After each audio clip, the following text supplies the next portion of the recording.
अगर रमज़ान के दौरान आप खुद को हर वक्त थका हुआ महसूस करते हैं, आप गिरे हुए रहते हैं, आप बहुत सुस्त रहते हैं, आपको चक्कर आते हैं, आपको आंखों के आगे अंधेरा महसूस होता है, या ये कि आप हर वक्त यूटीआई का शिकार रहते हैं, तो मुमकिन है कि आप न्यूट्रिशनल डेफिशिएंसीज का शिकार हों। अस्सलाम वालेकुम, मेरा नाम इदत मकसूद है, मैं एक न्यूट्रिशनिस्ट। चूँकि रमज़ान में आप ड्राई फास्टिंग तरफ जाते हैं और आपको एक लंबे अरसे तक ड्राई फास्ट करना होता है, तो इस दौरान आपका जिस्म बहुत सारी न्यूट्रिशनल डेफिशिएंसीज का शिकार हो जाता है। हम रमज़ान में जहां अपनी रूहानी सेहत पर इतनी तवज्जो देते हैं, वहीं हमें अपनी जिस्मानी सेहत पर भी तवज्जो देने की ज़रूरत है। इसमें आपको बिल्कुल भी परेशान होने की ज़रूरत नहीं, क्योंकि आपके न्यूट्रिशनिस्ट आपके सामने आपकी मदद के लिए मौजूद है। आज की वीडियो में ना सिर्फ ये कि मैं आपको कॉमन न्यूट्रिशनल डेफिशिएंसीज के बारे में बताने लगी हूँ, बल्कि मैं ये भी बताऊंगी कि इनसे किस तरह से बचा जा सकता है। सबसे पहले जिस डेफिशिएंसी की हम बात करेंगे वो आयरन डेफिशिएंसी है। आयरन डेफिशिएंसी की वजह से आपको कॉज होती है वीकनेस और बहुत ज़्यादा थकावट। अगर आपको ये दोनों चीज़ें कॉज हो रही हैं, तो आप समझ जाएं कि आपकी बॉडी आपसे आयरन मांग रही है। विटामिन B12 को आप इन्वर्टेड कॉमास में ले लें।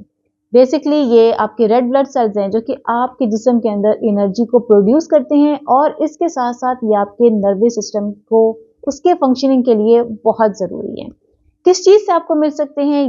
ये दालों में, गाय की कलेजी में, पालक, खजूर में ये बहुत ज़्यादा अमाउंट में मौजूद होता है। लेकिन इसके साथ साथ ज़रूरत है कि आप विटामिन C का इस्तेमाल करें। उसकी रीज़न क्या है कि विटामिन C इसको एब्जॉर्ब करने में आपकी ना सिर्फ की मदद करेगा, बल्कि आपके जिस्म की इम्यूनिटी को भी ये बूस्ट करेगा। दूसरे नंबर पे प्रोटीन डेफिशिएंसी आती है, और इसकी वजह से आपको कॉज होती है मसल वीकनेस।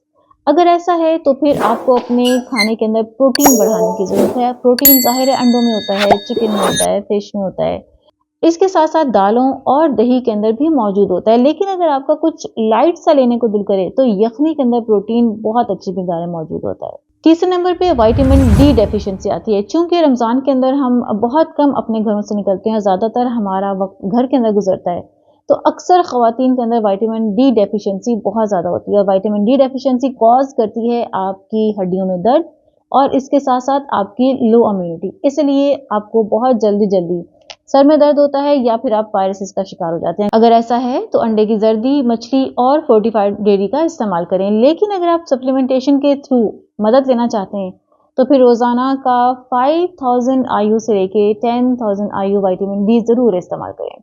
लेकिन विटामिन D के लिए याद रखें कि ये जिंक और मैग्नीशियम के बगैर आपकी बॉडी के अंदर ठीक से एब्जॉर्ब नहीं होता। चौथे नंबर पे हम इलेक्ट्रोलाइट डेफिशिएंसी की बात करते हैं। जब हम रोजे से होते हैं तो हमारे जिस्म बहुत सारे एसेंशियल फ्लूइड को लॉस करना शुरू कर देता है। इसमें सोडियम होता है, पोटाशियम होता है, मैग्नीशियम होता है। ये सारी की सारी चीज़ें कम होने की वजह से क्या कॉज करती हैं? आपको बहुत ज़्यादा क्रैम्पिंग कॉज करती हैं, आपको खलियाँ पड़ती हैं, आपको बहुत थकावट महसूस होती है, आपको डिहाइड्रेशन हो सकती है, सर में दर्द हो सकता है, और इसी तरह अक्सर ख़वातीन को UTI की शिकायत हो जाती है। अगर ऐसा है तो इसके लिए चिया सीड, केला, हरी सब्जियाँ, नारियल का पानी और पिंक सॉल्ट वाटर का इस्तेमाल करें। रमज़ान में न्यूट्रिशनल डेफिशिएंसी से बचने के लिए मतवाज़न ग़िज़ा का इस्तेमाल करें। हेल्दी फैट्स लें, प्रोटीन लें और हाइड्रेटिंग फूड का इस्तेमाल करें। अपने जिस्म की सुने और मुझे कमेंट सेक्शन में ज़रूर बताएं कि आपको इनमें से कौन सी ग़िज़ाई कमी के साथ सबसे ज़्यादा स्ट्रगल करनी पड़ती है। Thanks for watching. पाकिस्तान के टॉप डॉक्टर्स के साथ अपॉइंटमेंट बुक करें, वो भी पेशेंट फीडबैक देखते हुए। आज ही ओला डॉक ऐप डाउनलोड करें। ओला डॉक, डॉक्टर का अपॉइंटमेंट आसानी से।